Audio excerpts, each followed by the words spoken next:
करबल को सजाया फातिमा के लाल ने कि सब यज़ीदी करबल में थर थर के रह गए।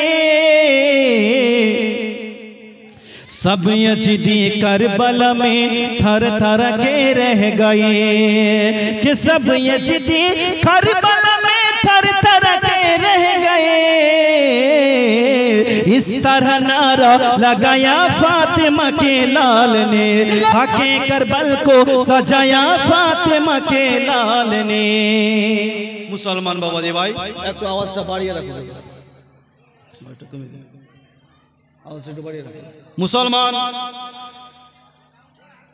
বলছিলাম ইমামে হুসাইনের বক্তব্য শুনে বিপক্ষ দলের একটা লোকটার নাম হলো হুর। হুসাইনের বক্তব্য শুনে থরথর করে কাঁপছে। ও মুসলমান বাবাজি ভাই, আমার বীর সাহেব ডেকে বললেন, হুর হুসাইনের বক্তব্য শোনার পর কেন তোমার শরীর কাঁপতেছে, কি হয়ে গেল তোমার? হুর তখন বলেছিল, এ আমার বীর সাদ, হুসাইন কি বক্তব্য রাখলো তোমার কি কানে গেল না? এখন আমি হুসাইনের বক্তব্য শোনার পর ভেবে উঠতে পারি না আমি তোদের দলে থাকবো নাকি হুসাইনের দলে যাব। কোন দলে আমি যাব এখন ভেবে উঠতে পারছি না রে শয়তান। হুসাইন কি বলল, হুসাইনের বক্তব্য কি তোমাদের কানে গেল না? আমার বিন সাদ বললেন, হুসাইন কি তুমি বোঝাতে চাও? হুর তখন বললেন, এ আমার বিন সাদ, আর আমি তোদের দলে থাকলাম না। হুর সঙ্গে সঙ্গে ঘোড়া উপরে চাপলো বাবা, খাটাং খাটাং করে ছুটতে ছুটতে ইমামে হুসাইনের দলে চলে আসলো। হোর ইমামে হুসাইনের দলে আসার পর বললেন, আকা আমি কোনোদিন ভাবতেও পারি নাই আপনাকে একদিন জোর করে যুদ্ধের জন্য আপনাকে বাধ্য করবে। আগে জানলে আপনাকে পাহাড়ি এলাকায় আনতাম না। হুজুর আমি ভুল করেছি, আমাকে মাফ করবেন হুজুর, আমাকে মাফ করবেন। ইমামে হুসাইন বললেন, হুর নিজের ভুল বুঝতে পেরেছ, তোর নাম হচ্ছেন হুর। হুরুন শব্দের অর্থ হচ্ছে আজাদ। যাও আমি হুসাইন তোমাকে জাহান্নাম থেকে আজাদ করে দিলাম। জোরে বলে, হুর নিজের ভুল বুঝতে পেরেছো, যাও আল্লাহ পাক আল্লাহ তাআলা তোমাকে মাফ করে দিবে। জোরে বলে নিচে নামো। হুর বললেন, আকা আর আমি ঘোড়া থেকে নিচে নামবো না, আপনার আগে আপনার জানেসার জীবন দিবে। সুবহানাল্লাহ বলুন, আপনার আগে আমি জীবন দিব। হুর বললেন, আকা আর আমি নিচে নামবো না, আমাকে পারমিশন দিন, আমাকে অনুমতি দিন। হুসাইন বললেন, কাউকে যেতে হবে না, আমি গেলে যুদ্ধটা মিটিয়ে যাবে। হুর তখন বললেন, আকা গোলাম থাকার পর আপনি কি কোনোদিন শুনেছেন গোলামের আগে মালিক আর আপনার যুদ্ধ করেছে? হুজুর আমরা আপনার গোলাম, আপনার চাকর, আপনার আগে আমরা যাব। হুর অনেক কাকুতি মিনতি করে বললেন, আকা আপনি আমাকে পারমিশন দেন। ইমামে হুসাইন বাধ্য হয়ে পারমিশন দিলেন। হুর সময় বিলম্ব না করে তলোয়ার নিয়ে কারবালার মাটিতে পৌঁছে গেল। 22,000 লোককে লালকার দিয়ে বলেছিলেন, এ আমার বিন সাদ, আমার মোকাবেলায় কাকে পাঠাবে পাঠা। জোরে বলো মুসলমান বাবাজি ভাই, হুর বিশাল বড় একজন যোদ্ধা ছিল। হুর আপনার লিডারদের মধ্যে একজন লিডার ছিল, এই জন্য হুরকে দেখে কেউ যেন আগে বাড়ছে না। আমার বিন সাদ সবাইকে লালকার দিয়ে বলেন, আরে হুরের সঙ্গে লড়ার মতো এত বড় বড় যোদ্ধা আছে না? ও মুসলমান বাবাজি ভাই, হুরের কাছে আছে ইমামে হুসাইনের মোহাব্বতে এমন ভাবে হুর তরবারি চালায়, এমন ভাবে তরবার চালায়, যেই দিকে চালায় সেই দিকে যেন কুচুর মতন কেটে যায়। আমার বিন সাদ বললেন, চতুর্দিক থেকে তীর আর বল্লম ছাড়তে আরম্ভ করো। মুসলমান একা কতক্ষণ লড়বে? দূর থেকে তীর আর বল্লম ছাড়তে আরম্ভ করলেন বাবা। হুরের শরীরে তীর লেগে ফিনকির মতন রক্ত ঝরছেন বাবা, আর ঘোরাতে থাকতে পারলেন না, মাটিতে পড়ে গেলেন। আমার বীর সাদ ডেকে বললেন, হুসাইন হুরকে নিয়ে যাও। মুসলমান হুর ইহ জগৎ থেকে পর জগৎ গমন করলেন। সকলে পড়ুন, ইন্না লিল্লাহি ওয়া ইন্না ইলাইহি রাজিউন। হুরের লাশ থেকে উঠিয়ে খিমাতে নিয়ে আসলো। এইদিকে ইমামে হুসাইনের সামনে বিশাল বড় একজন যোদ্ধা, একজন যুবক আব্দুল্লাহ বিন ওয়াহাব কালবি দাঁড়িয়েছে। হুজুর এইবারে আমাকে পারমিশন দেন, আমি যাব। আব্দুল্লাহ বিন ওয়াহাব কালবির বিয়ে হওয়া মাত্র 15 দিন হয়েছিল। কয়দিন? মাত্র 15 দিন আব্দুল্লাহ বিন ওয়াহাব কালবি বলেন, হুজুর আমি খিমায় ছিলাম, আমি আমার বউয়ের সামনে ছিলাম। আমার মা এসে বললেন, বেটা হুসাইনের সঙ্গে ইয়াজিদের লোকেদের সেনাবাহিনীর সঙ্গে যুদ্ধ লেগেছে। বেটা রে, আজ আমি তোর বুড়ি মা তোর কাছে এসেছি। বাবা বলো তো, এই পৃথিবীতে এমন কি কোনো সন্তান আছে যে তার মায়ের ঋণ শোধ করতে পারে? আব্দুল্লাহ বিন ওয়াহাব কালবি বললেন, মা এইরকম তো কোনো সন্তান নাই যে তার মায়ের ঋণ শোধ করতে পারবে। আব্দুল্লাহ বিন ওয়াহাব কালবির মা বললেন, এ বেটা আব্দুল্লাহ, আজকে যদি তুমি আমার একটা কাজ করতে পারো রে লাল, আমি তোর মা, তোর উপরে কোনোই দুধের দেনা রাখবো না, আমি সমস্ত দেনাকে মাফ করে দেব। আব্দুল্লাহ বিন ওয়াহাব কালবি বললেন, মা কি এমন কাজ তুমি বলো? মুসলমান মা জননী বললেন, বেটারি হুসাইনের সঙ্গে আমার বিন সাদের লোকেদের সঙ্গে যুদ্ধ লেগে গেছে। ওরে বেটা আব্দুল্লাহ, আজকে তুই পারবি না আমার জন্য হুসাইনের জন্য কুরবান হতে। বাবা আজকে যদি তুমি না যাস তাহলে তোর বুড়ি মা আমি নিজেই তলোয়ার নিয়ে চলে যাবো, আমি নিজেই চলে যাব। আব্দুল্লাহ বিন ওয়াহাব কালবি বললেন, ঠিক আছে মা। সবাইকে নিয়ে মা, আব্দুল্লাহ বিন ওয়াহাব কালবি, তার বউ ইমামে হুসেনের দরবারে আকা আমাকে পারমিশন দেন। ওইদিকে আব্দুল্লাহ বিন ওয়াহাব কালবির মা ইমামে হুসাইনের পায়ে পড়ে গেছে, আকা আমার ছেলেটাকে যাওয়ার জন্য অনুমতি দেন, আদেশ দেন। ইমামে হুসাইন বললেন, মা শেষ বয়সের লাঠি কেন ভেঙে দিতে চাও? কেন তুমি তোমার ছেলেকে কাটিয়ে দিতে চাও? তোমার তো একটাই মাত্র সন্তান, কেন বুড়ো বয়সে তোমার লাঠিখানা তুমি ভেঙে দিতে চাও? ওই বুড়ি মেয়েটা বলেছিল না, হুজুর আমার সাহারা হলো আল্লাহ, আমার সাহারা হলো আমার রাসূলুল্লাহ। জোরে বলে, আমার সাহারা আমার আল্লাহ, আমার রাসূলুল্লাহ। হুজুর আপনি পারমিশন দেন, আপনি অনুমতি দেন যে আমার ছেলেটা আপনার হয়ে যুদ্ধের ময়দানে লড়তে পারে। ও মুসলমান বাবা দিবে, অনেক কাকুতি মিনতি করার পর ইমামে হুসাইন বললেন, মা ঠিক আছে মা, ঠিক আছে যাও, আমি আমার তোমার ছেলেকে অনুমতি দিলাম। আব্দুল্লাহ বিন ওয়াহাব কালবির মা খুশি হয়ে বললেন, বেটারে আর তোমাকে খিমায় যেতে হবে না, তোমার বউ হয়তো তোমাকে বরণ করতে পারে, তোমার নববধূ বউ, নতুন বউ যুদ্ধ সম্পর্কে হয়তো অতটা জানে না, বেটা বউয়ের কাছে যাবি না। আব্দুল্লাহ বিন ওয়াহাব কালবি বললেন, মা ওগো আমার মা জননী, আমি তাকে বিয়ে করেছি, তারও তো একটা হক আছে। ও মা জননী, শেষবারের মতো আমি একবার সাক্ষাৎ করি নেই, আমার বউ কেন জান্নাতের হুর পর্যন্ত আমাকে আটকাতে পারবে না? জোরে বলুন, আমার বউ কেন এখন যদি জান্নাতের হুর চলে আসে তবু আমাকে কেউ আটকাতে পারবে না। আব্দুল্লাহ বিন ওয়াহাব কালবি বিবির কাছ থেকে বিদায় নিয়ে মুসলমান চলে গেলেন কারবালার ময়দানে। আব্দুল্লাহ বিন ওয়াহাব কালবি কারবালার ময়দানে গিয়ে লালকার দিয়ে বলেন, হে আমার বীর সাদ, এইবারে আমার মোকাবিলাতে কাকে পাঠাবি? কাঠা মুসলমান বাবাজি ভাই এক এক করে আমার বীর সাদ পাঠায়, আর আব্দুল্লাহ বিন ওয়াহাব কালবি তাদের গলা কেটে তাদেরকে জাহান্নামে ফেলে দেয়। এইভাবে এক করে দুজন করে যায়, আব্দুল্লাহ বিন ওয়াহাব কালবি তাদেরকে কেটে জাহান্নামে পাঠিয়ে দেয়। মুসলমান বাবাজি ভাই ভয়ে আর কেউ যেন আগে আসে না। তখন আব্দুল্লাহ বিন ওয়াহাব কালবি নিজে 22,000 সৈন্যের মধ্যে ঝাঁপিয়ে পড়ে গেল। এমন ভাবে তাদেরকে কচু কাটা করেছিল, যেইভাবে যদি একটা তলোয়ার নিয়ে কচুতে মারি, যেইভাবে এক ধুকাতে হাজার হাজার কচু কেটে যায়, ঠিক তেমনই আব্দুল্লাহ বিন ওয়াহাব কালবি যুবক ছিল, এমন ভাবে তাদেরকে কচু কাটা করেছিল। মুসলমান একাই লড়লেই বা কতক্ষণ লড়বে? পানির পিপাসায় কলজাটা যেন শুকিয়ে গেছে, ছটফট করছে। মুসলমান বাবাজি ভাই দূর থেকে এজিদের লোকেরা তীর আর বল্লম করে আঘাত করলো। ও মুসলমান বাবাজি ভাই এমন ভাবে আঘাত করলো আর যেন লড়াচড়া করতে পারে না। আমার বীর সাদ লালকার দিয়ে বললেন, হুসাইন তোমার সঙ্গী সাথীদেরকে নিয়ে যাও, আব্দুল্লাহ বিন ওয়াহাব কালবিকে নিয়ে যাও। ইমামে হুসাইন আব্বাস আলাম বারাদারকে নিয়ে গেল। ও মুসলমান, আব্দুল্লাহ বিন ওয়াহাব কালবিকে নিয়ে আসলো, মায়ের কোলে ফেলে দিল। মা, আল্লাহ পাক আল্লাহ তাআলা তোমার মনের বাসনা কামনাকে পূর্ণ করে দিয়েছি। এ বুড়ি মা, তোমার ছেলেটা শহীদ হয়ে জান্নাতে পৌঁছে গেছে। বুড়ি মেয়েটা ছেলের বডির সামনের দিকে তাকালো, পেছনে তাকালো। ওই ছেলের বডি দেখার পর মা জননী সেজদায় পড়ে আল্লাহর শুকরিয়া আদায় করেছে, বলেছিলেন মাবুদ, এইরকম একজন বীর যোদ্ধা তুমি ছেলে আমাকে দিয়েছো, আওলাদে রাসূলের মোহাব্বতে কুরবান হতে পেরেছি। লোকেরা বলেছিলেন, মা কেমন করে তুমি বুঝলা তোমার ছেলে বীর যোদ্ধা? কেমন করে বুঝলা তোমার ছেলে বীর যোদ্ধা? বুড়ি মেয়েটা বললেন, আমার ছেলে যদি কাপুরুষ হতো, যুদ্ধর ময়দান ছেড়ে যদি পালিয়ে আসতো, তাহলে তীরের আঘাত, বল্লমের আঘাত আমার ছেলের পিঠের আঘাত থাকতো।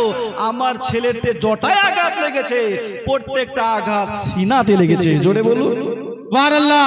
আমার ছেলে যুদ্ধের ময়দান থেকে পালিয়ে যায় নাই, আমার ছেলে যোদ্ধার মতো যুদ্ধ করতে করতে শহীদ হয়েছে। এই জন্যই বললাম যে আমার ছেলে একজন বীর যোদ্ধা। আমি আল্লাহর শুকরিয়া আদা করে সঙ্গে সঙ্গে সিজদায় পড়ে গেলাম। জোরে বলুন। এক কিতাবের মধ্যে এটাও পাওয়া যায়, যখন আব্দুল্লাহ বিন ওয়াহাব কালবি লড়তে লড়তে ঘোড়া থেকে নিচে পড়ে যায়, খিমার ভিতর থেকে তাহার স্ত্রী এই দৃশ্য দেখছিল। যখন আব্দুল্লাহ বিন ওয়াহাব কালবি ঘোড়া থেকে নিচে পড়ে যায়, তখন আব্দুল্লাহ বিন ওয়াহাব কালবির স্ত্রী খিমা থেকে একটা খুঁটি ভেঙে দৌড়াতে দৌড়াতে স্বামীর সঙ্গে ময়দানে চলে যায়। লড়তে লড়তে তাহার স্ত্রীও শহীদ হয়ে যায়। জোরে বলো সুবহানাল্লাহ।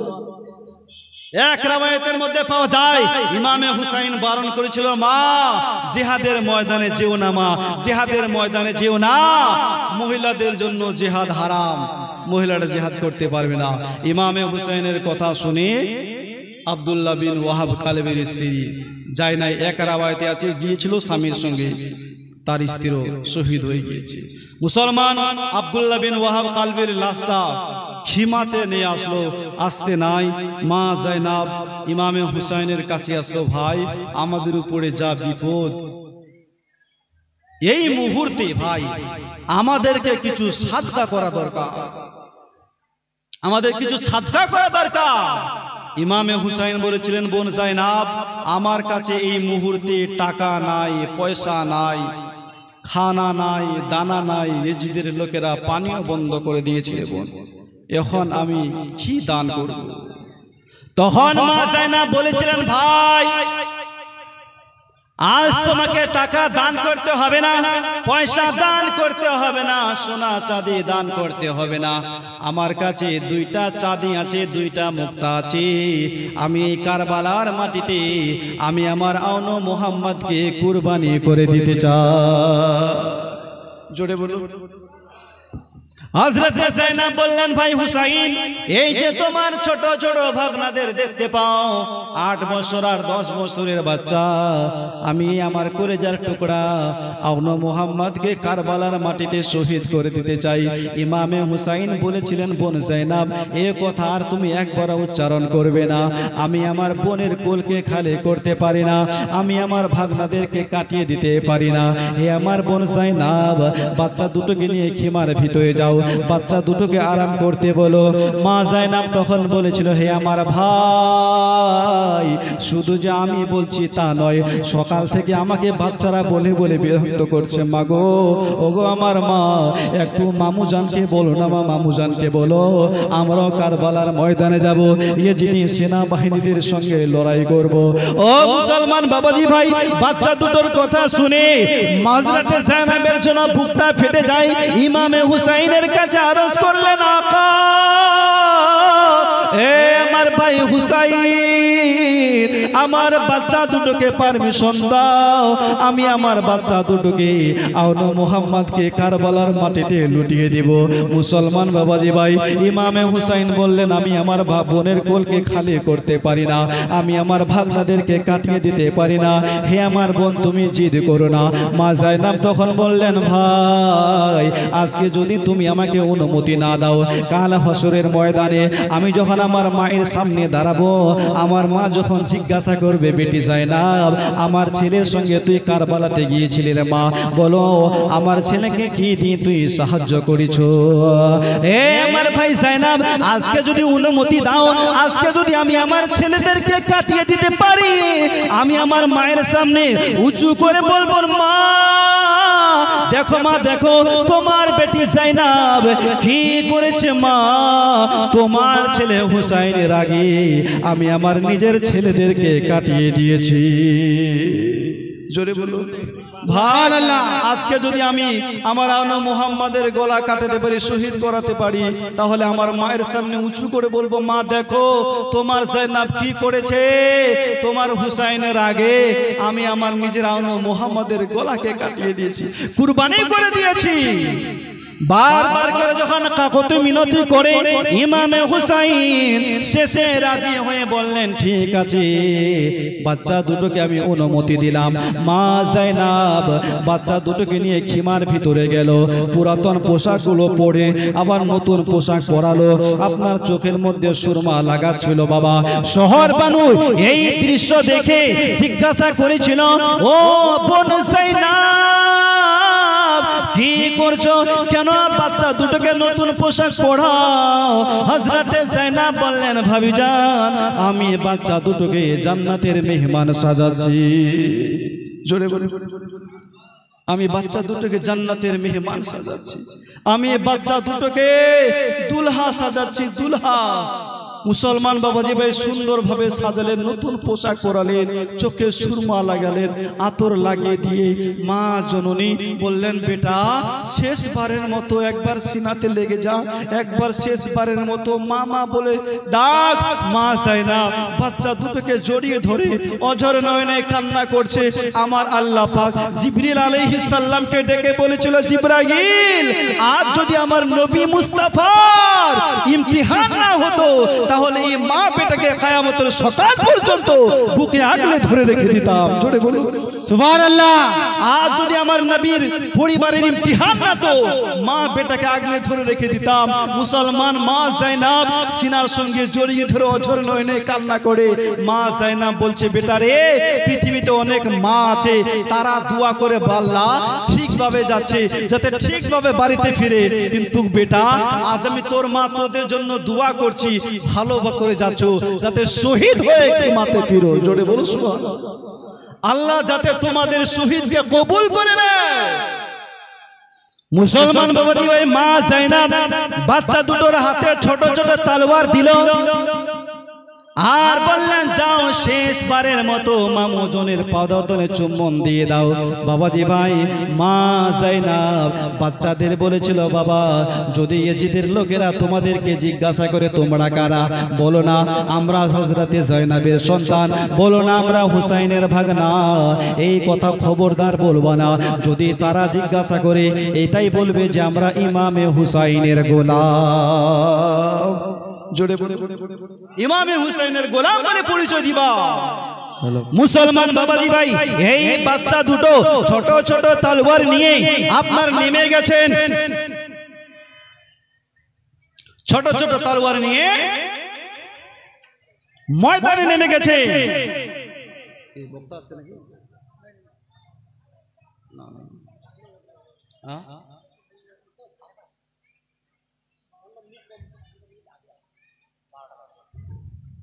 সুবহানাল্লাহ বলুন, আরো জোরে বলুন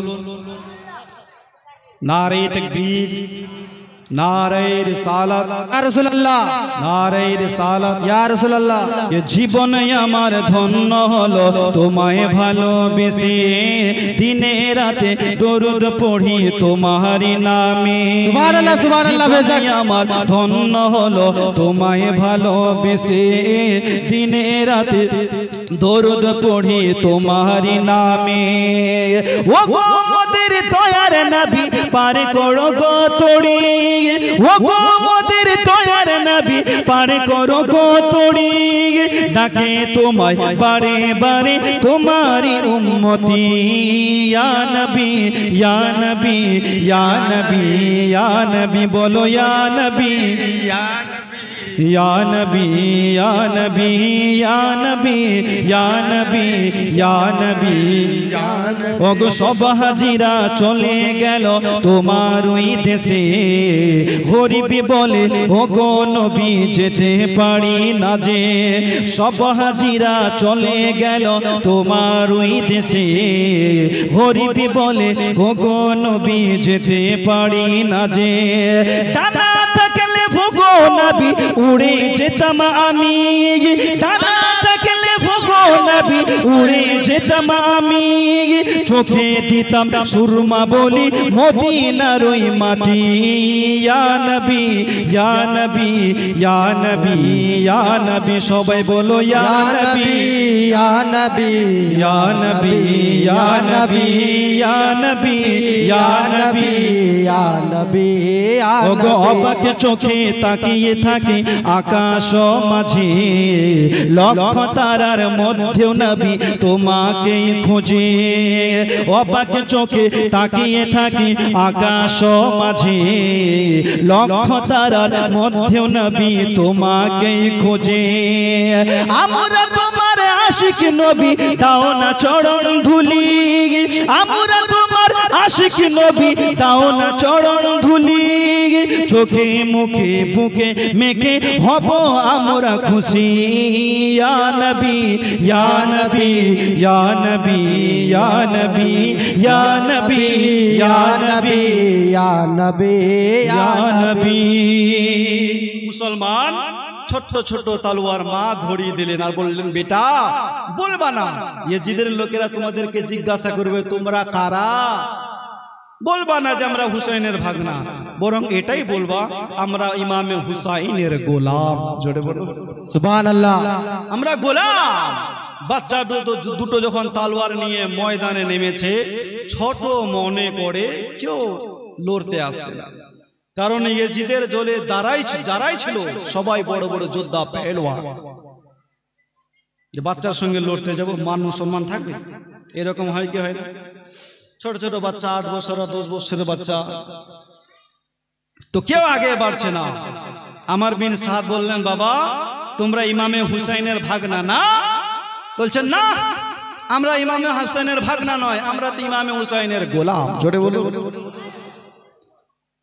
আমার বিন সাদ বলছেন এ আওনো মুহাম্মদ তোমাদের দিকে দেখে আমার একটু দয়া হয়ে গেল বাবা আমার দলে চলে আসো এক্ষুনি তোমাদেরকে পানি দিব 3 দিন থেকে পানি পান করো নাই খাবার নাই আমার দলে আসো এক্ষুনি তোমাকে পানি পান করাবো বাচ্চা দুটো বলেছিল না এ আমার বিন সাদ আজ আমাদের ফরাত পানি লাগবে না আমরা দুনিয়ার পানিতে লাত মারি আমার নানা নবী মুস্তাফা তো হাউজে কাউসারের পানি নিয়ে আমাদের জন্য দাঁড়িয়ে আছে জোরে বলুন আমার নানা নবী মুস্তাফা হাউজে কাউসারের পানি নিয়ে আমাদের জন্য অপেক্ষা করে আরে শয়তান আমরা তো হাউজে কাউসারের মালিক আমরা তোর দুনিয়ার পানি চাই না আরে আমাদের উপরে তোর দয়া কি করে হবে নওয়াসায়ে রাসূল হুসাইনের উপরে যদি তোর দয়া না হয় আমরা তো হুসাইনের গোলাম গোলামের উপর তুই কেমন করে তোর দয়া হবে হে মিথ্যুক হে ঝুটাবাজ আমরা কখনো ইয়াজিদকে সমর্থন করতে পারি না কখনো ইয়াজিদকে খলিফা বলে মানতে পারি না খোদা দিয়ে দিব কিন্তু ইয়াজিদকে কোনোদিন খলিফা বলে মানবো না জোরে বলে সুবহানাল্লাহ ও মুসলমান বাবাজি ভাই ইয়াজিদের দলে দাঁড়াই ছিল সব বড় বড় পেহলওয়ান, বড় বড় যোদ্ধা, ছোট মনে করে কেউ যেন লড়তে আসে না।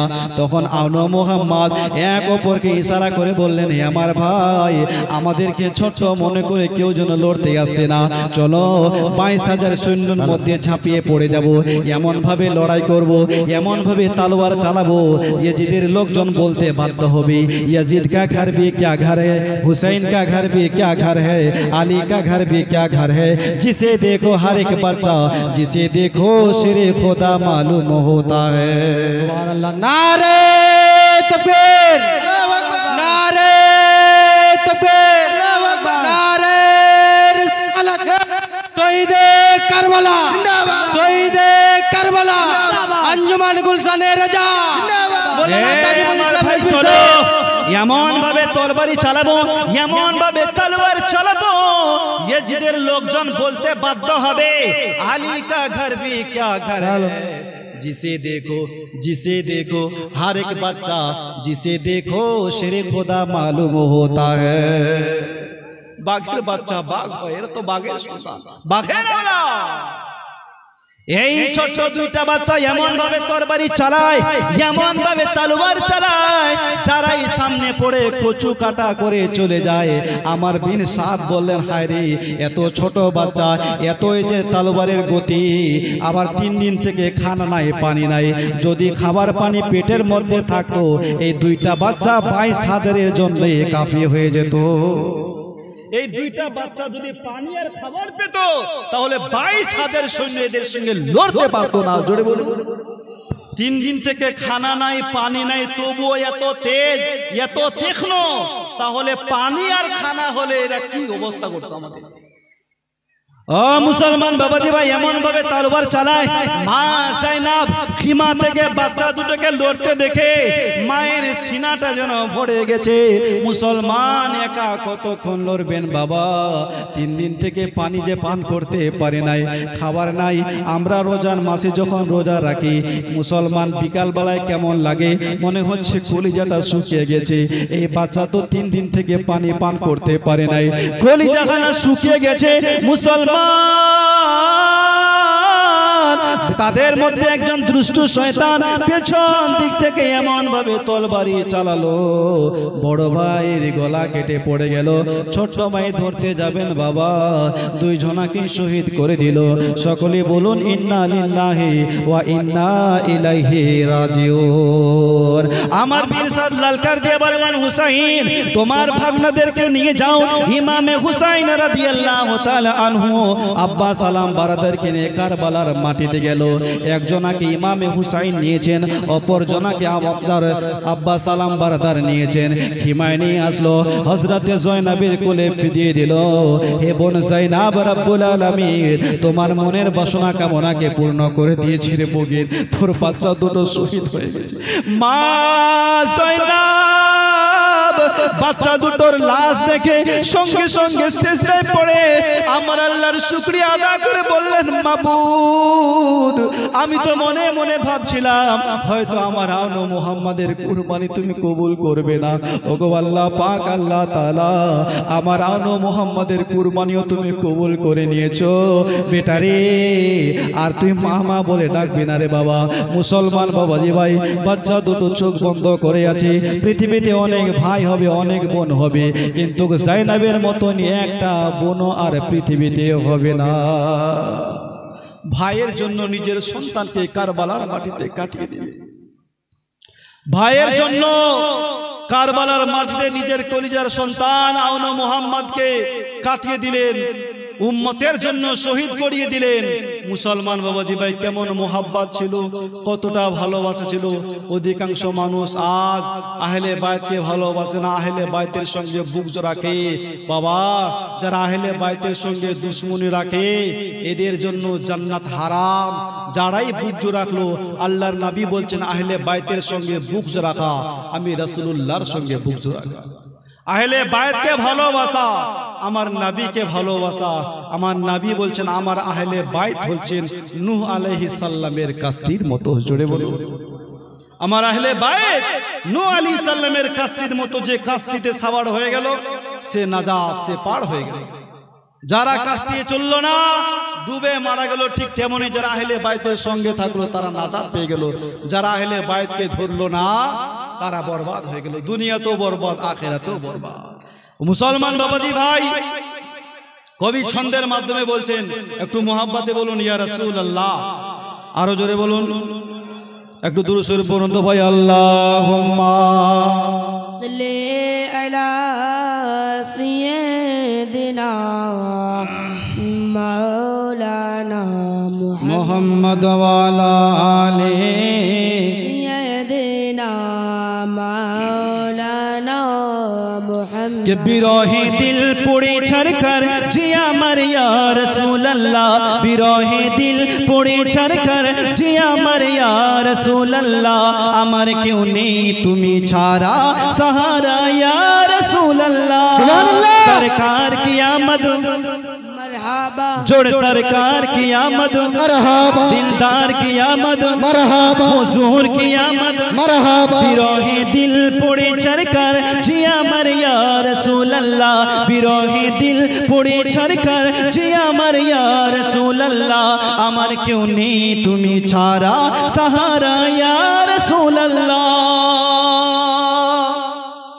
কত জনে দেখে তোমায় কলিজা শীতল হয়ে যায়, কত জনে দেখে তোমায় কলিজা শীতল হয়ে যায়, আমাকে দাও না দিদার একবার ইয়া রাসূলুল্লাহ, আমাকে দাও না দিদার একবার ইয়া রাসূলুল্লাহ, আমার কেউ নেই তুমি ছাড়া সাহারা ইয়া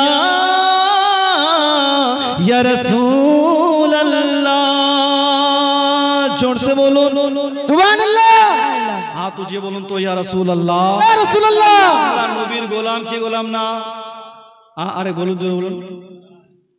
এই পৃথিবীতে এমন কোন মানুষ নাই যে ও নিজের ইবাদত করে ও জান্নাতে যাবে, যে আমি নামাজ পড়েছি রোজা, নবী মুস্তাফার শাফাআত লাগবে, নবীর শাফাআত ছাড়া কেউ জান্নাতে যেতে পারবে না।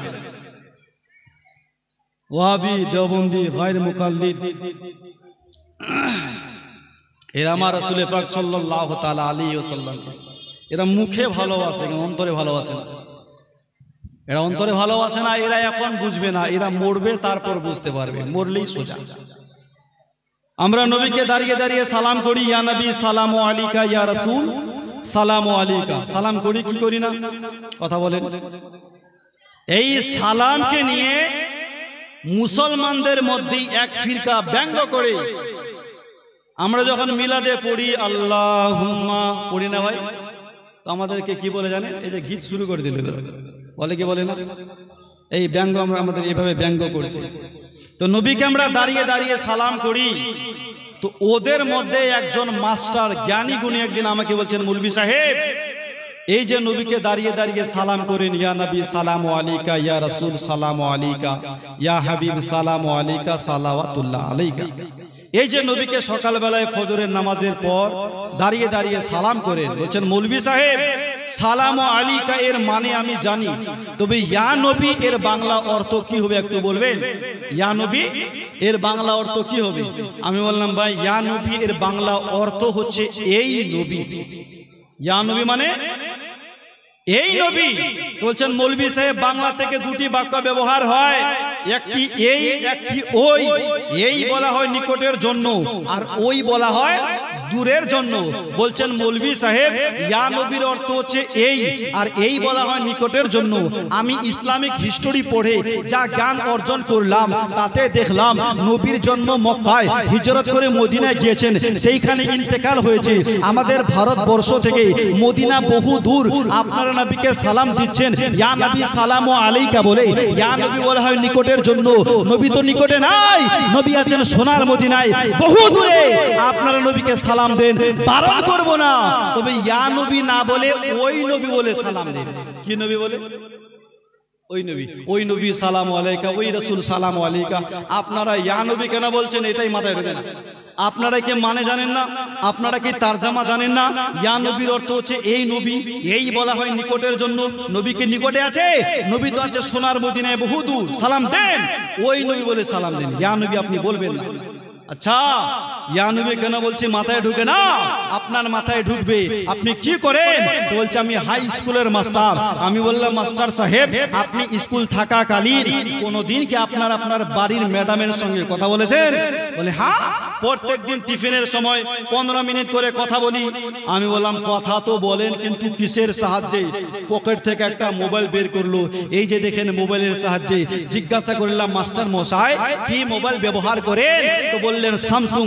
জিজ্ঞাসা করলাম ওই মোবাইলের ভিতরে একটা সিম কার্ড থাকে, কি সিম ব্যবহার করেন? তো বললেন ভোডা।